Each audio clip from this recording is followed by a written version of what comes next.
कर्मानुसार फल सबको मिलता यही है। कर्मानुसार फल सबको मिलता यही है।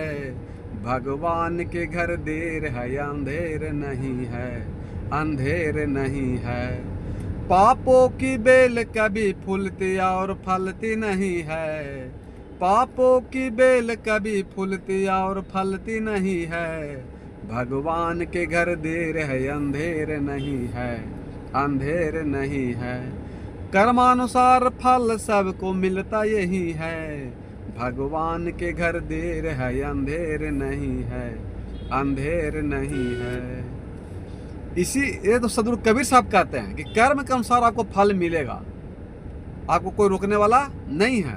इसलिए गोस्वामी तुलसीदास जी पीछे कहाँ हैं, वो भी कहते हैं कर्म प्रधान विश्व करि राखा, अजो जस करहि तो तस फल चाखा। एक ही बात है कि कबीर कमाई आपनो कभी न निष्फल जाए, सात समुद्र आरा पड़े आगे मिलिया दिया। इसलिए आर्म धर्म करिए चाहे मत कीजिए, पूजा पाठ व्रत उपवास, केवल आप अच्छा कर्म करना शुरू कर दिए तो आपका उद्धार कल्याण हो जाएगा। दारू ताड़ी मांस मछली मुर्गा चोरी बेईमानी निंदा शिकायत लड़ाई झगड़ा कलह कलेश चिंता टेंशन को अगर छोड़ देते हैं तो फिर आप अलग से कोई भक्ति करने की जरूरत आवश्यकता नहीं है मनुष्य के इंसान को।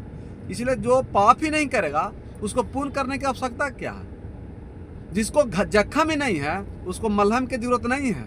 जो इंसान बीमार नहीं है उसको सुई टैबलेट की जरूरत नहीं है, और जिसको जख्म है उसको मलहम की जरूरत है। जो बीमार है उसको डॉक्टर की जरूरत है, उसको सुई दवाई के टैबलेट की जरूरत है। ठीक उसी प्रकार जो मनुष्य जो अच्छा कर्म कर रहा बुरा कर्म नहीं कर रहा तो उसको अलग से पूजा पाठ करने की आवश्यकता नहीं है। प्रेम सूर्य सदगुरुदेव भगवान की जय।